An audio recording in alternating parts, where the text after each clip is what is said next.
Io ho sentito solo il tonfo e ho sentito un po' di gridare per la Giusto. pipì, per la pipì, per la pipì del cane. Era una pozzetta così, poteva essere la goccia della grondaia.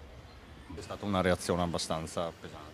Sì, secondo me sì. Prima il richiamo per un futile motivo, poi l'aggressione fisica ingiustificata quanto sorprendente. Vittima il direttore di Media Nord-Est Luigi Baccialli mentre si trova a passeggio con le sue due cagnoline in via Cornarotta a Treviso. Una consuetudine questa prima di raggiungere gli studi televisivi di San Biagio di Callalta e iniziare la lunga giornata in redazione. Sono circa le 9 quando Baccialli viene raggiunto da un uomo in bici che si lamenta del fatto che una delle due cagnoline appena urinato sul muro della palazzina in cui abita. C'è chi assiste a parte della scena e conferma di aver visto il direttore tornare indietro. Lo ha visto, gli è andato dietro, lo ha preso lì di fronte alla grotta. Il signore è tornato indietro, tant'è che aveva la bottiglietta di acqua e lui non si era accorto. Baccialli quindi estrae la bottiglietta dell'acqua per ripulire, ma è in questo momento che l'uomo gli dice: ma cosa stai facendo? E dalle parole si passa alle mani. Afferrato per la testa, il direttore viene sbattuto contro il muro con violenza.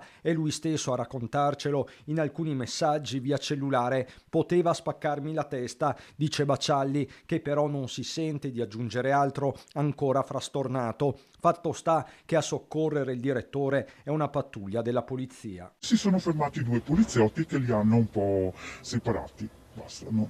Io non ho solo sentito un tonfo, probabilmente ha battuto sul portone. Sono gli stessi poliziotti a portare Baccialli in pronto soccorso, dove gli viene riscontrato un trauma cranico fortunatamente di lieve entità. Sul posto si reca anche il sindaco. Al direttore Baccialli è un augurio di pronta guarigione. Insomma, l'episodio che è avvenuto è spiacevole per le modalità e anche per le motivazioni, insomma, assolutamente banali, quindi un episodio ingiustificato che deve essere, ovviamente adesso deve avere delle conseguenze per l'autore, perché insomma, sono comportamenti che in alcun modo non devono essere giustificati. La violenza deve essere sempre condannata, e quindi insomma spero che ci sia la denuncia e il responsabile si assuma le proprie responsabilità.